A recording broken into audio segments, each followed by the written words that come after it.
Hey everybody, how is it going? It's Tuesday morning and it is less than 3 weeks until my first race in almost 3 years. And part of the build up to that, I said I'd give you a little bit of a look into the sort of training that I'm doing, how I'm preparing myself for the event. So I'm here in Wheelmaid Valley, often confused as Poldise Valley, which is just outside of Truro and just outside of Redruth in southwest England in Cornwall. It's a bit of a mountain biker's mecca in a way. I grew up riding bikes here and there wasn't a huge amount to get excited about at the time. And in fact, the one trail that I knew from being a kid is the one trail that I use most often now, because most of the stuff here is just far too big for me to even consider riding, even on my eZesty.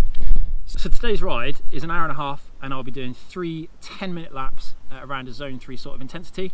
It's quite hard to use the power meter to judge that intensity because the climb's quite rocky, meaning it's quite difficult to create that sort of consistent power into the pedals. But on the fire tracks or the smoother sort of gravel powers that we have around here, I can maintain a good zone 3 effort. And then on the descent, it's all about just trying to push it, stay smooth, stay in control, ride at 95%, not 100%, Scott Robinson once told me.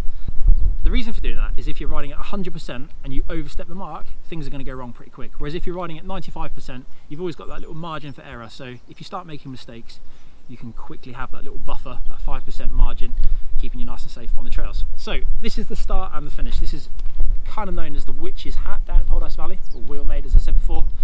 It's where all of the trails sort of run from. It's the highest point in the valley, meaning that you gain lots of free speed. The only problem with this place is that it is quite windy. You can probably hear a little bit of wind there right now.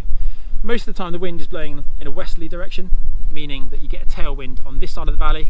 The only problem with that is if you are into your big jumps and they're all over that side, it means it's quite difficult to ride here when it is windy. Luckily there are loads of other local spots which are really good. We're not here about that today, that's a whole other video. I'm going to start laying down my hot laps, trying to keep the times nice and consistent, and I'll talk you through it as I go.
Starts and stops here, press the lap timer, see what average power we do. Like I said, aiming for around zone 3 power, average over the entire segment. Heart rate will be a bit higher going down, a bit lower on the gravel bit, probably quite high going up. So this is the start, this is the top, let's go.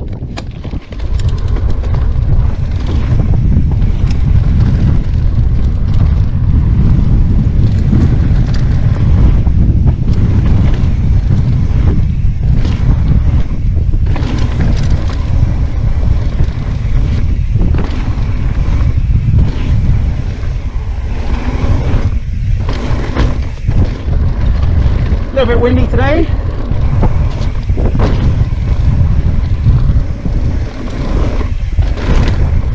Few small jumps to the top, then went to this fast a little bit into the woods, through the puddles. And we have, try not to actually fall off, but we've got all sorts of different terrains, textures, bit of water, roots in a minute, earth, mud, dirt, that sort of thing. I like this bit, it's my favourite bit actually.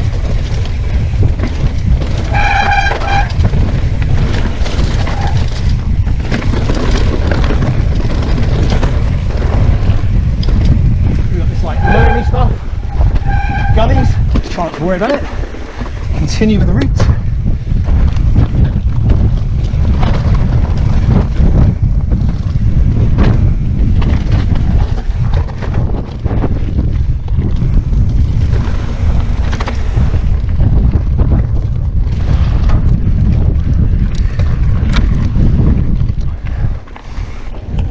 Right, and then the final section before we reach the climbs.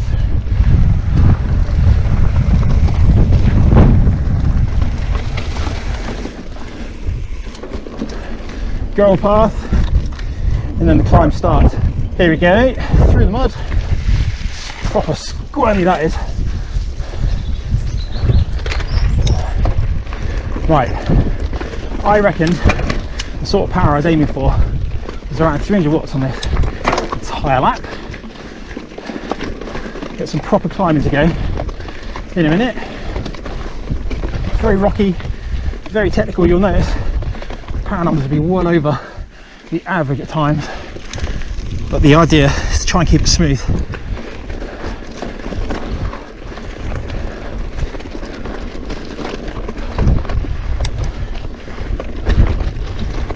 It's quite warm today, hence the shorts. It's about 14 degrees at the top in the wind. It feels warmer than that now.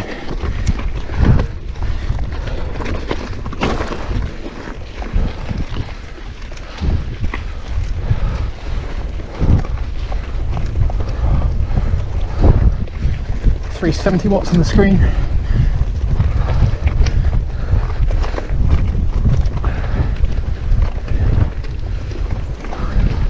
This is the hardest part of the climb.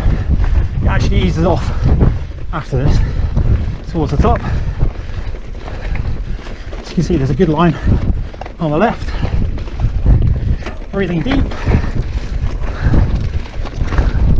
Suspension open. This is like a river in winter, which is why all the gravel's washed away.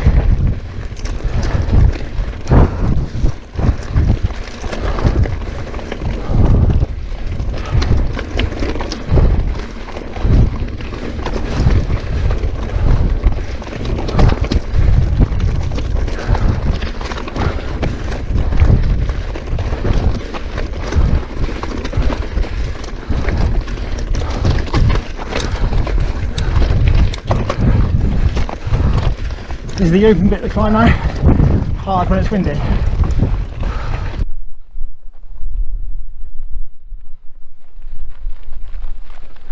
Starts flattening off now as we get towards the top. Back into the trees. It's considerably shorter than I was expecting. Time is saying 5.5 minutes. If I'm honest, it's probably gone a bit harder than I was expecting as well. Right, big gear on the mountain bike, as in I pedal slowly, 78 cadence average. Obviously there is a bit of freewheeling on the track at the start. Right. Wet, slippery routes, good to mix up the terrains. Through the mud, and then we'll climb back up to the start finish area. Have a few minutes easy and then do 2 more laps.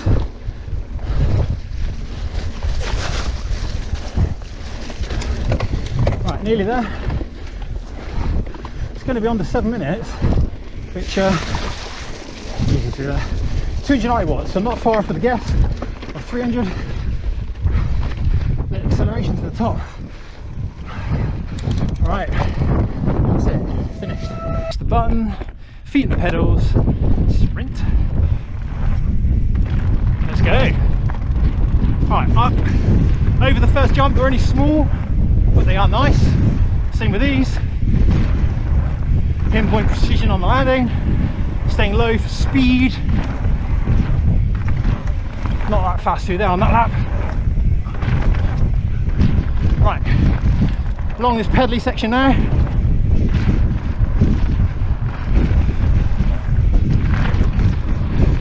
Then we're into the wet, into the woods, to the roots, any other bits of mud as well. not a lot of grip on wet tyres as the track is drying, eh? It's actually grippier when it was a bit damper this morning. Now it's got that polished, slippery sort of sheen. That's good. Technical skills, reactions, that sort of thing. Slower through here than on the last lap.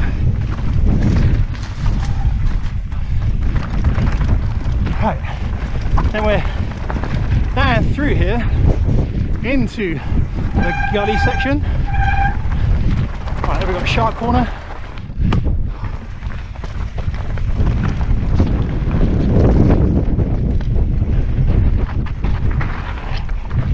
Ooh, it's not the confidence, that's for sure. Right, there we go. Back to the bottom.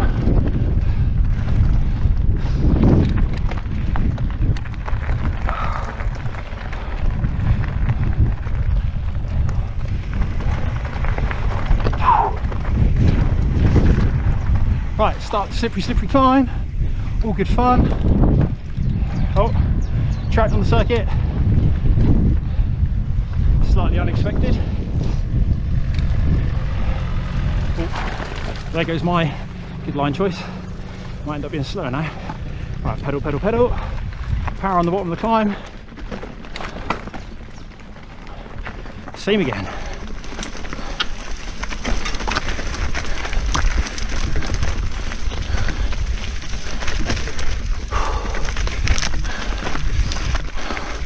Up the climb. There it is.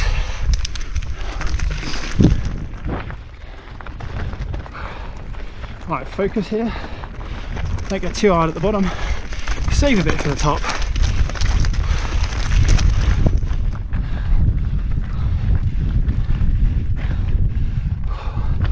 Slower pedaling this time.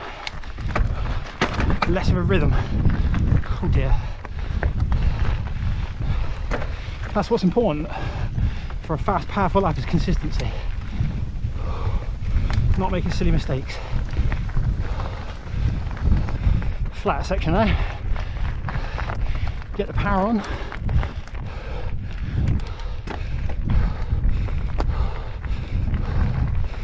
Right, top of the second lap. Nearly done. Power is not dissimilar. 275 right now. It'll go up a little bit.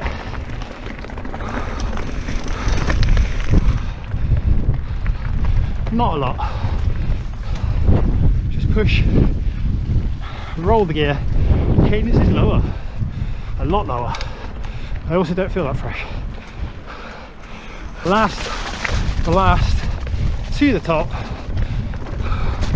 up and over, we're going home.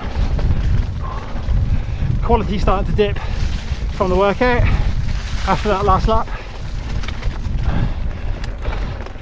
Often a good indicator it's time to call it a day.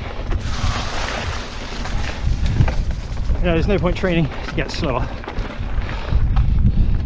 Here we go. What's the actual time on the clock? 6:52, a little bit slower. What can you do? Well, I was having a good ride up until that final run. If you want to see exactly how that happened, watch the bonus clip after I say goodbye. Otherwise, if you'd like to see more training videos on the road, on the mountain bikes, either way, let me know down in the comments. Give the video a thumbs up, maybe even subscribe. Hope you're staying safe and well. See you again next week. Otherwise, enjoy this little bit of a fail. I like this bit. My favourite bit, actually.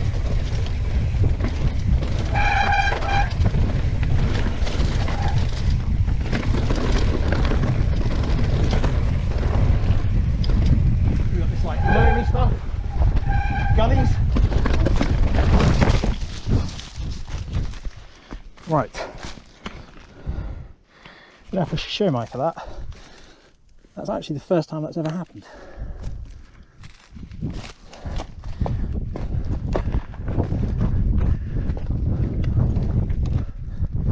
Quite good on that.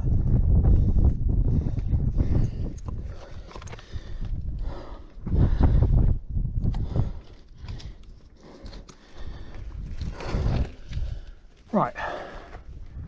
Not entirely sure how that happened. Try not to worry about it. Continue with the route. This is what happens when you crash from up there and drop your phone. Luckily it's back. Where's Micah? She'll be down here soon. Right, jump back on the bike, finish the lap, go home, get to work. Forget this morning ever happened.